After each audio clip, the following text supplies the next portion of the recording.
कांग्रेस चुनाव समिति ने एक बार फिर बहुत सारी सीटों पर तफसील से चर्चा की। आपने देखा कि 124 विधानसभा की सीट कांग्रेस पहले ही बहुत दिन पहले घोषणा कर चुकी। 42 सीटों की घोषणा हमने और कर दी। कांग्रेस ने तो 2/3 से ज्यादा सीटों की घोषणा कर दी, पर बीजेपी एक सीट की भी घोषणा नहीं कर पाई। क्या हम जेपी नड्डा जी से पूछ सकते हैं, नड्डा साहब आपको किस बात का डर सताता है? नड्डा साहब को डर क्यों लगता है? क्या इसलिए कि बोम्मई जी और नड्डा साहब और मोदी जी और अमित शाह जी जानते हैं कि भाजपा ने सीट घोषित की और भाजपा में भगदड़ मची। भगदड़ के डर से वो सीट अनाउंस करने से डर रहे हैं। नड्डा साहब डरिए मत, क्योंकि 40% कमीशन के भ्रष्टाचार का सच तो 6.5 करोड़ से अधिक कर्नाटका के हमारे भाई बहन जान चुके हैं। और कब तक आप खैर मनाएंगे? मुख्यमंत्री कहते हैं मैं अपनी सीट से नहीं लड़ूंगा, मुझे दूसरी सीट दे दीजिए। अधिकतर मंत्री कहते हैं मैं अपनी सीट से नहीं लड़ूंगा, मुझे दूसरी सीट दे दीजिए। भैया, अगर आपके पास लड़ने वाले उम्मीदवार बचे ही नहीं हैं तो कुछ फिल्म स्टार भर्ती करो, उनको टिकट दो, कुछ फिल्म एक्ट्रेसेस भर्ती करो, शायद आपकी बात बन जाए। शायद इसी वजह से आप सीट अनाउंस नहीं कर रहे। और दूसरा महत्वपूर्ण मुद्दा जो आप दोनों ने उठाया, फेडरलिज्म, संघीय ढांचा जो इस देश में है, उस पर कोई आक्रमण नहीं कर सकता। भारतीय जनता पार्टी की महाराष्ट्र की नाजायज सरकार ने, क्योंकि वो वोट से चुनी हुई सरकार नहीं, वो भगोड़ों को इकट्ठा करके बनाई हुई शिंदे सरकार है, तो भाजपा की भगोड़ी महाराष्ट्र सरकार ने अपनी एक स्कीम कर्नाटक के 500 और 600 गांव के अंदर लागू कर दी और 94 करोड़ रुपया आवंटित भी कर दिए। हम ये सवाल पूछते हैं मोदी जी और अमित शाह जी से, क्या आप इस देश में सिविल वॉर करवाना चाहते हैं?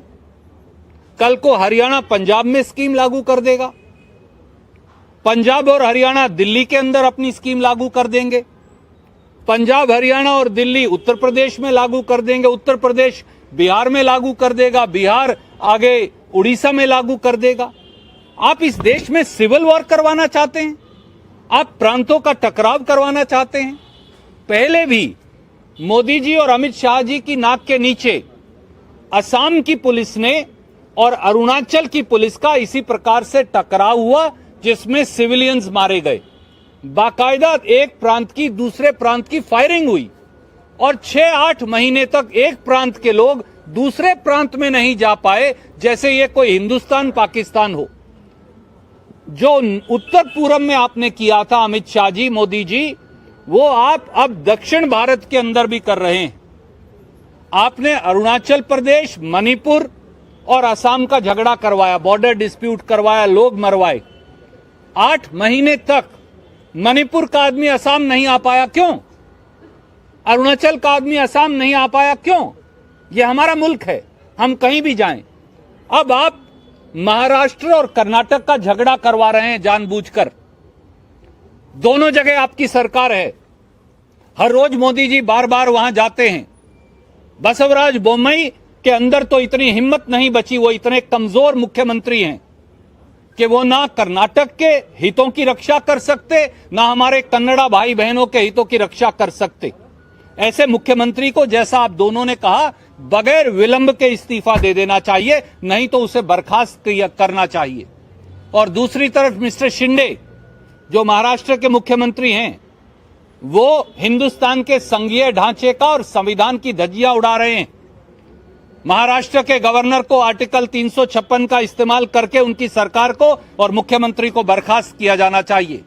उधर महाराष्ट्र के मुख्यमंत्री बर्खास्त हों, इधर कर्नाटक के मुख्यमंत्री बर्खास्त हों, क्योंकि भाजपा के पास अब कोई मुद्दा नहीं बचा।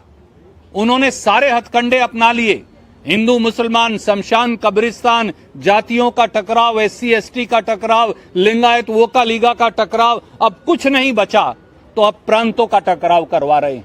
केवल और केवल तोड़ने की ये नीति है। जब उनके पास सब खत्म हो गया तो अब वो चाहते हैं कि महाराष्ट्र और कर्नाटक का टकराव हो, लोग आपस में मरें, पुलिस एक दूसरे पर गोली चलाएं और ये रोटियां सेकें।